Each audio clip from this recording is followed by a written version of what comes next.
नमस्कार दोस्तों, मैं नरेंद्र स्वामी। आप देख रहे हैं केटीआर वॉइस। आज हम आए हैं दोचाना की ढाणी, जहां पर 10 दिन पहले एक परिवार का सदस्य अकेला था। वो सो रहा था और पीछे से ट्रैक्टर से दीवार तोड़ी और फिर घुस गए अंदर। उस मकान को पूरा ढा दिया गया और वो उसके नीचे दब गया। गांव वाले पहुंचे, गांव वालों ने मिलकर के उसको निकाला, फिर अस्पताल पहुंचाया। वो घायल अवस्था में अस्पताल में भी रहा। पुलिस मौके पर पहुंची। उनकी कहना है कि पुलिस मौके पर तो उस समय पहुंच गई, मुकदमा भी हमने दर्ज करवा दिया, लेकिन पुलिस की कार्रवाई अभी तक जो होनी चाहिए थी वो नहीं हो पाई है। पीड़ित परिवार इससे दुखी है, बल्कि ये भी कहना है कि वो धमकियां भी दे रहे हैं।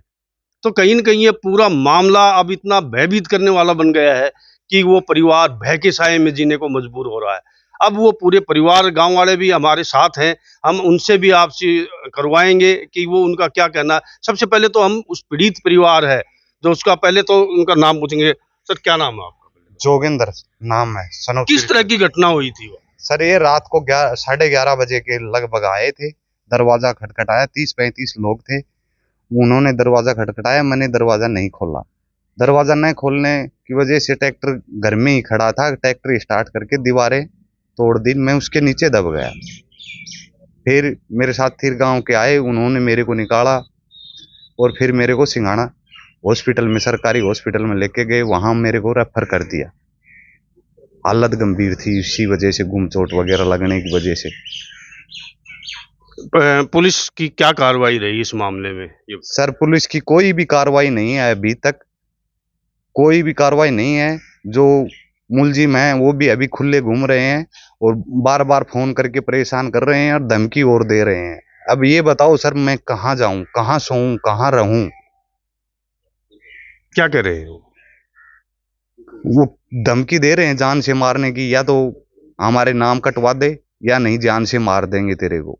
ये बताओ, मेरा घर ध्वस्त कर दिया, मैं रहूं तो कहाँ रहूं? यह डर में जिंदगी है, ऐसे कर दिया। दोबारा कौन यहाँ रिक्स लेगा रह के? मैं तो दर दर की ठोकरें खा रहा हूँ। सिंघाड़ा थाना में लगातार 5 दिन से चक्कर काट रहा हूँ, कोई सुनवाई नहीं है मेरी।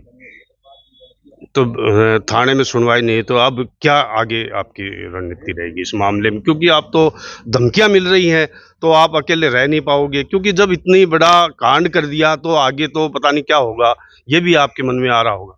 हाँ सर, मैं तो बाहर रह रहा हूँ, कभी किसी होटल पे रहता हूँ, कभी किसी रिश्तेदार के पास पहुंचता हूँ, कभी किसी रिश्तेदार के निकाल रहा हूँ दिन। आगे पुलिस कार्रवाई नहीं करेगी तो हम सिंघाड़ा थाना का धरना देंगे। ऊपर हैं अधिकारी है, एसपी ऑफिस में भी जाएंगे। ऊपर की आगे की कार्रवाई ऊपर जाके करेंगे। तो गांव वाले, देखो, ये तो मेन जो था पीड़ित है वो है, लेकिन इनके साथ पूरे गांव के भी लोग यहाँ इकट्ठे हैं, यहाँ पर जो आज यहाँ पर प्रदर्शन भी किया है। तो हम कहना चाहेंगे कि इस परिवार के लिए गांव वाले भी एकजुट हैं। वो भी कहते हैं कि इन परिवार की सुनवाई होनी चाहिए। और भी गांव वाले हैं। सर, क्या मामला था, क्या कहोगे इस बारे में? इस बारे में यही कहेंगे भाई, ये पुलिस की गुंडागर्दी है। सुनाई नहीं हुई, इतने के दिन की बात होगी, सुनाई हो जाती।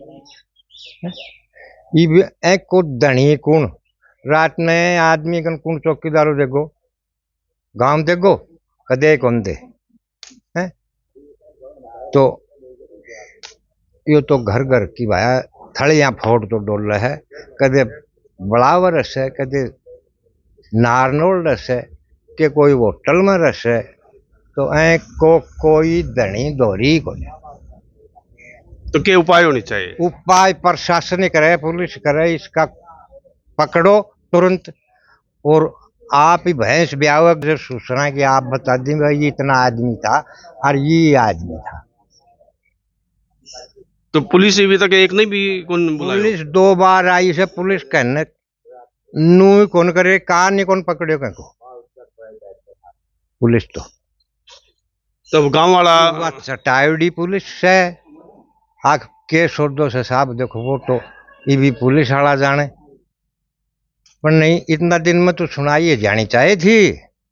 और आप ही पानू निकल जाते तो भाई यो आदमी है। उनसे जो पीड़ित है उससे पूछना चाहेंगे कि ये मामला क्या था, कौन है लोग वो ऐसे जो अभी तक धमकियां भी दे रहे हैं, इतनी बड़ी घटना भी कर दी, कौन लोग हैं वो?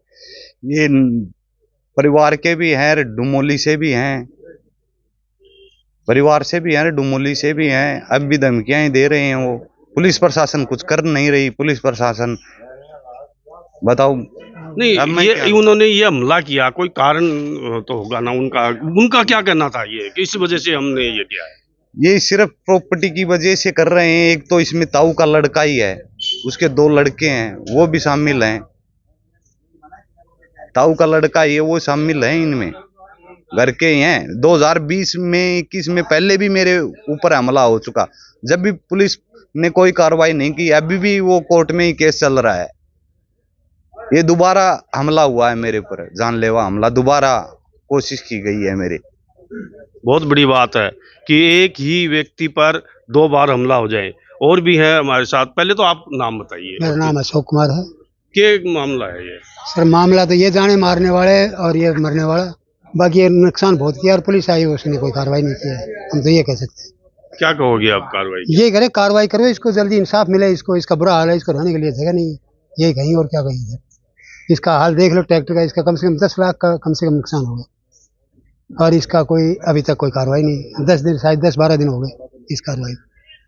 देखिए, और भी यहाँ पर देखो कितने लोग इकट्ठे हैं यहाँ पर, उनके एक परिवार की पीड़ा, एक युवक की पीड़ा के लिए जुट हो गए। सर क्या कहोगे आप? पहले नाम बताइए और फिर क्या हुआ? मेरा नाम सुनील कुमार है जी। ये हुआ है, जैसे मान लो 10 लाख का नुकसान हुआ है, इनको ज़्यादा से ज़्यादा वो किया जाए, पुलिस प्रशासन पकड़े और इनकी वो करें सुनवाई। तो मैं बता दूं, ये मामला पूरी तरह से एक पारिवारिक संपत्ति विवाद का मामला भी बन सकता है, लेकिन एक परिवार की संपत्ति का विवाद, इतनी बड़ी घटना करना एक परिवार के लिए भी बहुत ही नुकसानदायक हो सकता है। एक परिवार है तो ये तो खून तो एक ही है, लेकिन इतनी बड़ी घटना, माँ जान से मारने की कोशिश, ट्रैक्टर से दीवार तोड़ी, फिर मकान को तोड़ा, फिर उस पर हमला किया और फिर घायल हो गया, और अब दोबारा भी धमकियां दी जा रही हैं। इस तरह की घटनाएं इस समाज में अच्छी नहीं होती है, क्योंकि ये बड़ी घटना का रूप भी ले सकती थी, इस ये भी लिया। और दूसरी बात, पुलिस को भी हम यही कहेंगे कि पुलिस जल्द से जल्द कार्रवाई करे। ऐसा नहीं हो कि ये परिवार थाने में आके धरना दे, जो इनका कहना है कि हम धरना देंगे, वहां पर प्रदर्शन करेंगे। इससे पहले पुलिस को कार्रवाई करनी चाहिए और जो आरोपी हैं उनको गिरफ्तार करना चाहिए।